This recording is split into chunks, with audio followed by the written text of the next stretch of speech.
This is a step that changed my life. It changed my career. It changed everything. And it's so important to put in the work beforehand because you really just don't know how it's going to affect you.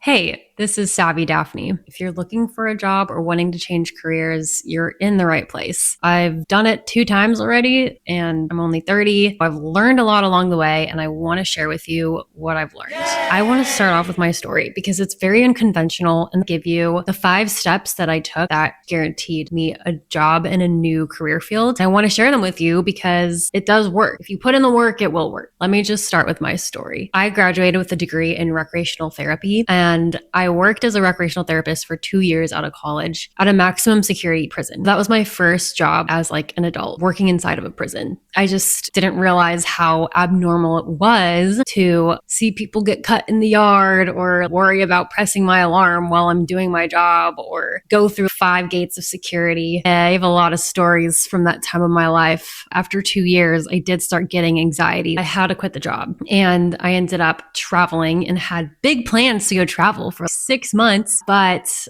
that was in January 2020. You know what happens next? COVID. 3 months in, I got a message from the US Embassy saying, hey, if you don't come back to the US, we're going to lock you out, possibly. So I decided to come back. When I did, I ended up applying to a nonprofit organization and worked overseas. While I was there, I was able to dabble in Facebook ads because everything was online. The work that they did was working with college students. Because colleges weren't meeting in person, we had to find new college students somehow, try to start conversations with them and work with them. We couldn't do that in person, so we went to Facebook ads. I saw it as an opportunity to take charge. I was like, hey, I can take charge of this and design our ads, collect the data analytics and look at them to see how we could improve our engagement, see what works and what doesn't. And through that, I learned a lot about marketing. It opened my eyes to other industries or fields out there that I never thought I could be interested in. When I got back to the US after that year, I was like, maybe I can leverage this and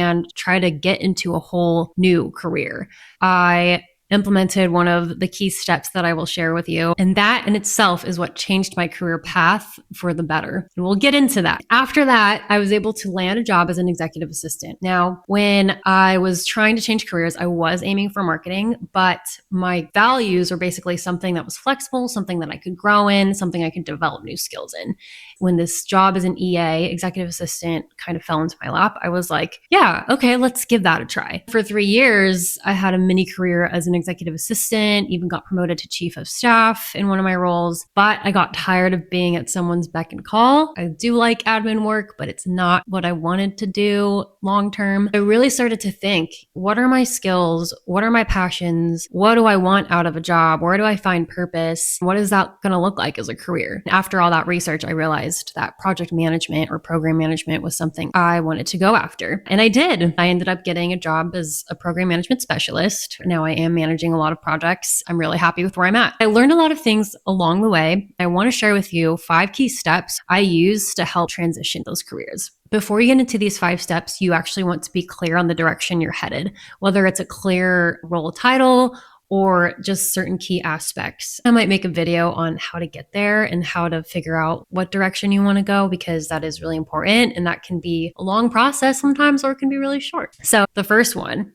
your goal should be to really understand what are hiring managers and recruiters looking for when they're recruiting or looking for people to fill these roles. It's time to research. Get on LinkedIn, get on Google, get on ChatGPT or whatever AI tool you use. So project management, I figured out, okay, PMP is like a really good certification to have. People hiring for project managers, they want to see the skills of being able to manage stakeholders, being able to manage a budget. Once you understand what they're looking for, you can understand what they might be searching for in LinkedIn, what words they might be looking for on resumes. You can start using that research as a basis to redo your resume, to write your cover letters, to optimize your LinkedIn for the better.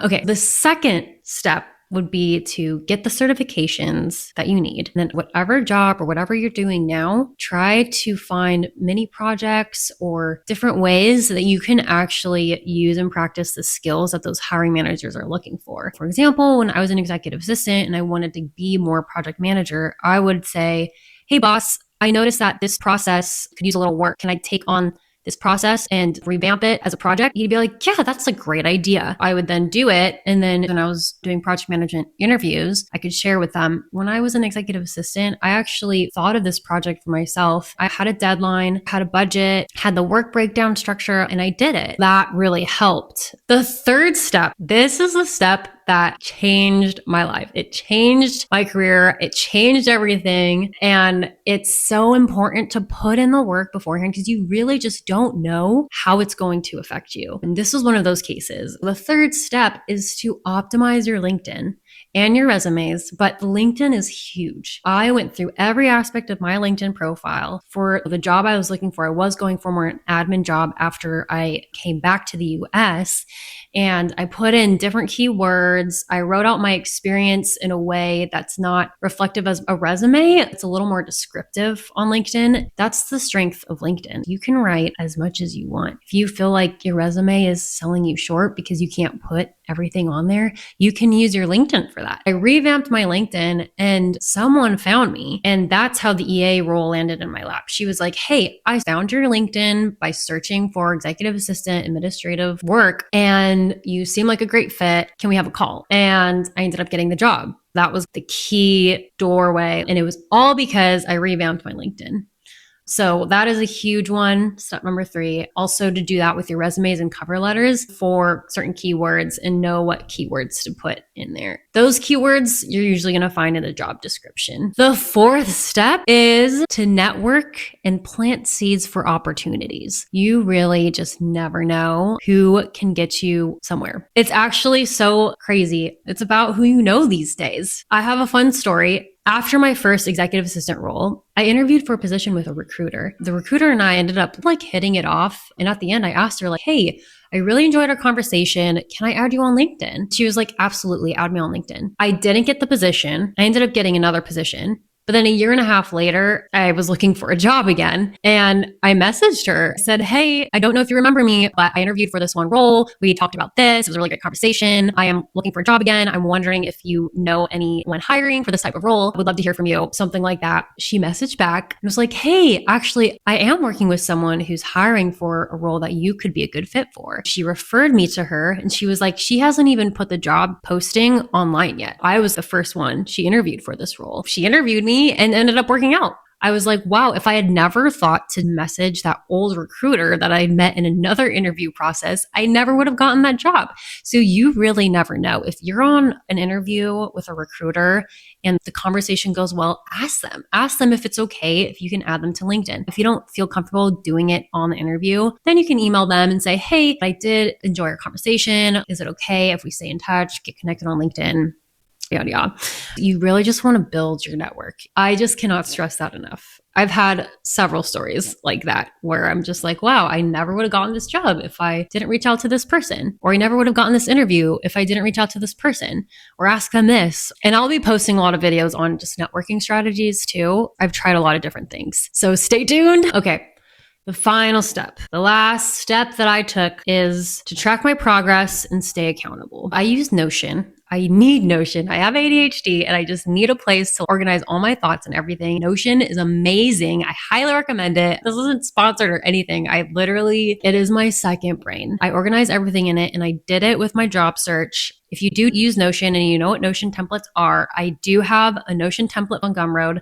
I'll post the link in the description. It's a good place to track I stopped tracking the jobs I applied to because it's just so much, but I did track the ones that I got interviews at. I would put all my interview research in there. I would track all the interviews, the times, who it was with, their LinkedIn profile, everything. I would do a deep dive on who was interviewing me and put all the links, the company descriptions, how the interview went. I would also have a place for my network. If there was people that I met or people that worked at a certain place I wanted to keep checking up on, I tracked that too. I would also reflect after each interview, and if there was an interview that I felt like I could have done better, I would also put that in there. If you're tracking your progress, you can also keep yourself accountable too, whether it's a goal of I'm going to apply to 5 jobs every week, then do that. Hold yourself accountable.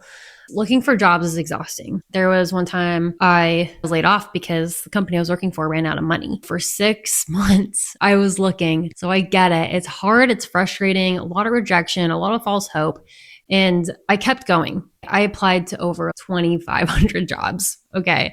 It's a numbers game essentially, but you also want to be intentional and smart with how you do this. Work smarter, not harder. And if you subscribe to this channel, I will give a lot of tips on how to work smarter and not harder during job searching, even career transitioning, and even just productivity in your normal life. Anyways, those are the 5 steps. I hope they work for you and maybe gave you some sort of direction in what to do.